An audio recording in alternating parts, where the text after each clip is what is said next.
Bismillahirrahmanirrahim. Assalamualaikum warahmatullahi wabarakatuh.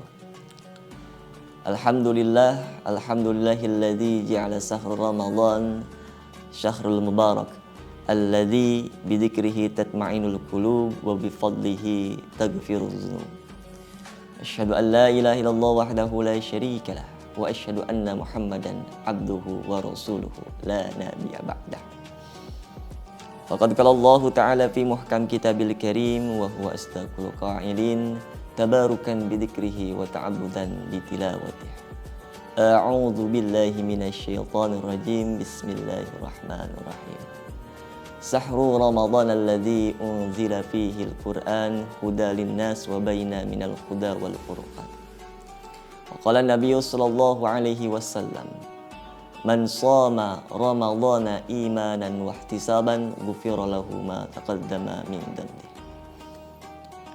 Hadirin para pemirsa YouTube Al-Mustari yang berbahagia. Alhamdulillah, pada kesempatan ini tak terasa kita sudah berada hampir di ujung bulan yang mulia, mendekati terakhir datangnya atau hadirnya bulan Ramadan yang penuh mulia ini. Sebagaimana kita ketahui bahwa bulan Ramadan merupakan bulan yang penuh ampunan. Bulan yang dibukakan pintu surga dan ditutup pintu-pintu neraka. Maka oleh karena itu, dengan masih adanya, tersisanya bulan Ramadan yang bulan penuh kemuliaan, bulan penuh maghfirah ini, maka hendaknya kita harus memanfaatkan, memaksimalkan kesempatan yang ada. Sebagaimana kita ketahui bahwa puasa adalah melatih kita, melatih diri kita untuk menjadi orang-orang yang bertakwa. Sebentar lagi kita mau mendekati perayaan Idul Fitri, tanda berakhirnya bulan Ramadan. Maka kesuksesan orang yang berpuasa bukan dilihat dari bagusnya baju, bukan dari dilihat banyaknya harta, bukan dari dilihat mudiknya ke kampung halaman. Tapi kesuksesan orang yang berpuasa adalah bagaimana dia mencapai derajat ketakwaan. Dalam puasa bulan Ramadan ini, maka kita diperintahkan untuk bertaubat kepada Allah. Agar apa? Agar kita menjadi orang-orang yang bersih. Maka pada kesempatan kali ini, insya Allah saya akan membawakan kultum dengan tema pencapaian kesuksesan dalam berpuasa dengan bertaubat. Para hadirin pemirsa YouTube Al-Mustari yang berbahagia. Diceritakan atau dikisahkan, disebutkan, dibahas sebagaimana dalam kitab Sulamul Taufiq pasal fi kaifiyati taubat, tentang taubat. Disebutkan tajibu taubatan min dunub, wajib at-taubatu bertaubat min dunubin, dari dosa. Maka kita sebagai hamba, ketika bulan Ramadan ini dibuka pintu-pintu surga, maka kita manfaatkan, maksimalkan dengan bertaubat kepada Allah. Taubat dari apa? Min dunubin, dari dosa. Apa itu dosa? Dosa adalah sesuatu yang menghalangi kita dengan Allah. Bisa jadi kita berdoa, setiap hari berdoa, tapi kenapa doa kita tidak dikabulkan? Kita belajar mati-matian, kok susah banget ilmunya datang. Kita bekerja, kok susah banget. Bisa jadi ada sesuatu yang menghalangi kita dengan Allah. Apa? Yaitu dosa. Dosa bukan hanya sebatas maksiat yang mungkin kita ketahui, mencuri, berzina, dan lain sebagainya. Ada banyak begitu jenis dosa. Maka bisa jadi terhalangnya doa kita belum dikabulkannya doa kita oleh Allah Subhanahu wa taala karena dosa-dosa kita. Oleh karena itu, di bulan yang penuh ampunan ini hendaknya kita bertobat kepada Allah. Kemudian, bagaimana taubatnya kita? Maka disebutkan tajibu at-taubatu min dunubi fawran. Jadi diwajibkan untuk bertobat pada saat itu. Misalkan ketika kita melakukan taubat atau kita melakukan kemaksiatan pada saat itu, maka kita harus bertaubat kepada Allah. Bagi siapa? Ala kulli mukallafin. Bagi atau atas setiap orang mukallaf. Apa itu mukallaf? Definisi mukallaf adalah orang yang balik dan berakal. Tentu kebanyakan dari kita apabila sudah lewat masa balik itu kalau misalkan bagi laki-laki maka cirinya adalah dia sudah pernah mimpi basah. Sedangkan bagi perempuan maka dia sudah haid, maka sudah masuk dalam kategori balik. Sedangkan mukallaf dia berakal. Dan dari kita maka kita terkena hukum mukallaf, balik dan berakal. Maka wajib bagi kita apabila kita melakukan perbuatan dosa, perbuatan maksiat, maka wajib untuk bertobat. Kapan? Pada saat itu juga. Apa yang dimaksud dengan taubat? Wahya an-nadmu, yaitu menyesal. Jadi misalkan kita sudah melakukan perbuatan dosa, maka kita harus segera menyesal atas perbuatan dosa yang kita lakukan. Taubat kepada Allah, menyesal dalam diri kita. Kemudian wal ikla'u wa huwa at-tarku lidzunub, yaitu meninggalkan dosa. Setelah kita menyesal, maka kita harus tinggalkan. Jangan sampai kita melakukan perbuatan maksiat, kemudian kita menyesal, kita dilakukan lagi, maka itu bukan bertaubat. Maka ketika bertaubat adalah kita melakukan perbuatan dosa, kemudian kita berhenti di situ, stop, dan menyesali apa yang telah kita lakukan. Kemudian wal ajmu, atau mengajam.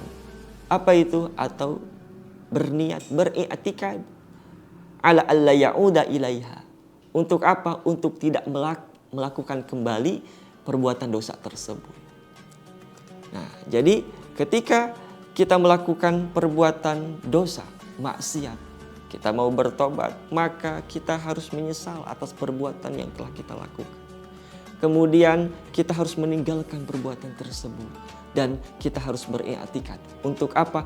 Untuk tidak melakukan kembali perbuatan dosa tersebut. Maka itu yang dikategorikan sebagai taubat. Kemudian wal istighfar. Apa istighfar? Memohon ampun kepada Allah. Dari sekian dosa yang kita lakukan, begitu banyak dosa yang kita lakukan, maka hendaknya kita memohon ampun kepada Allah.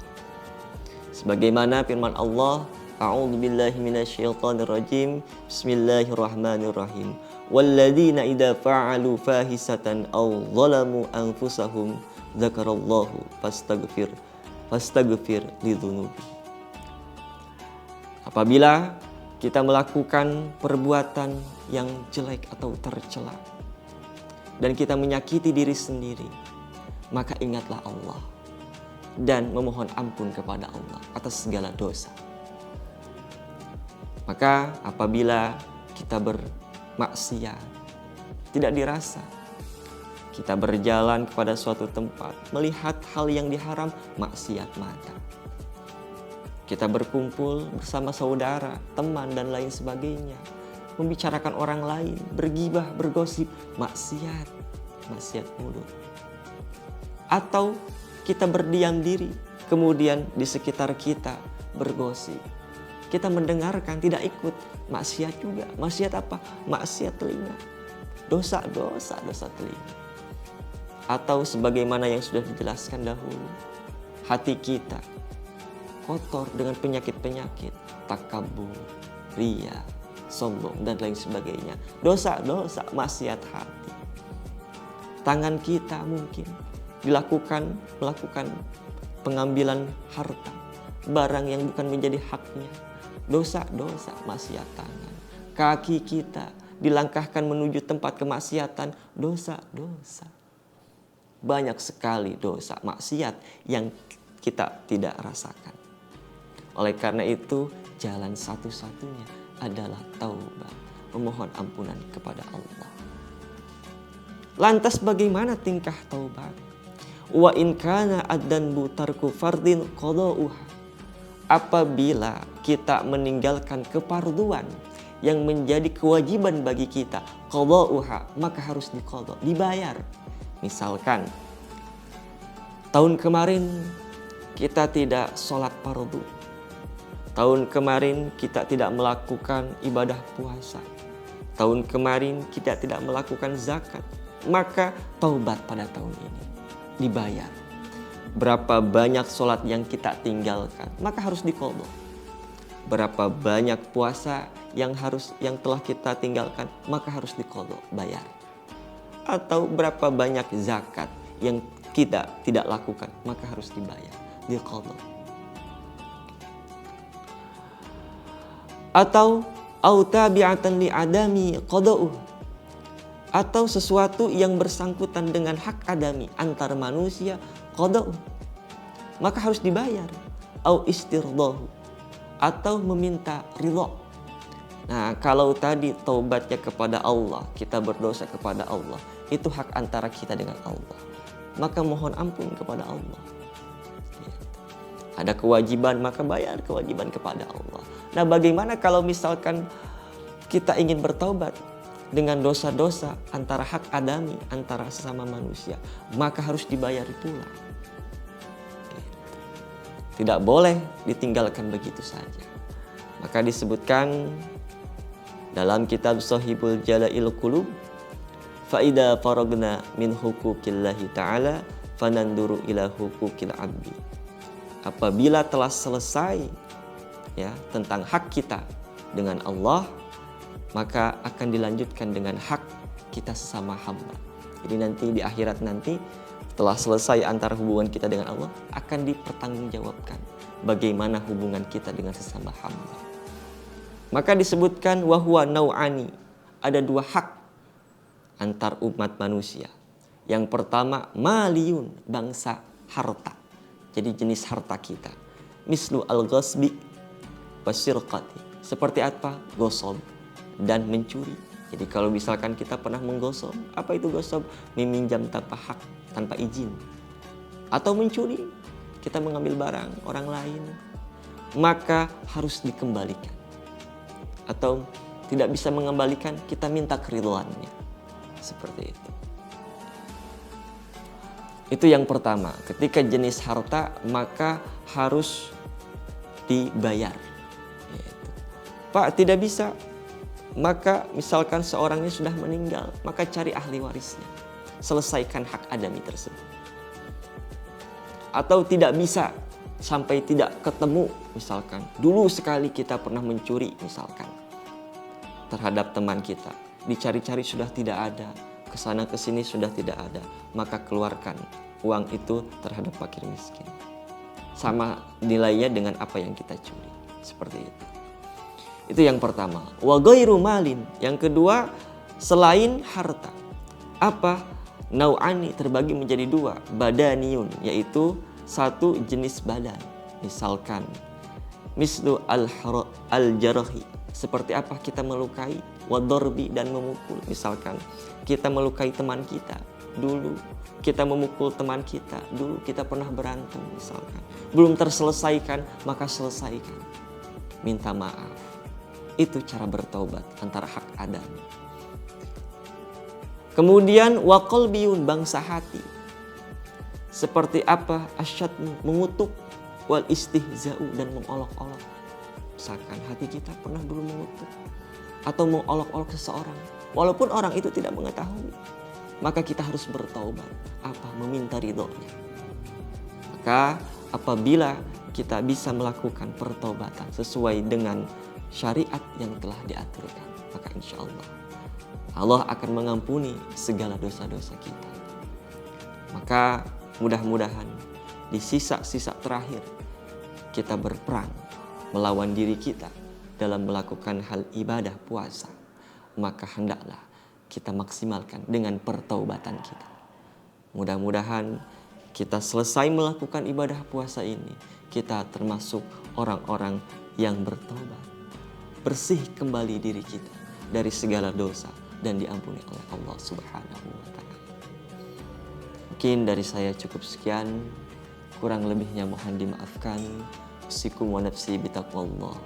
Assalamualaikum warahmatullahi wabarakatuh.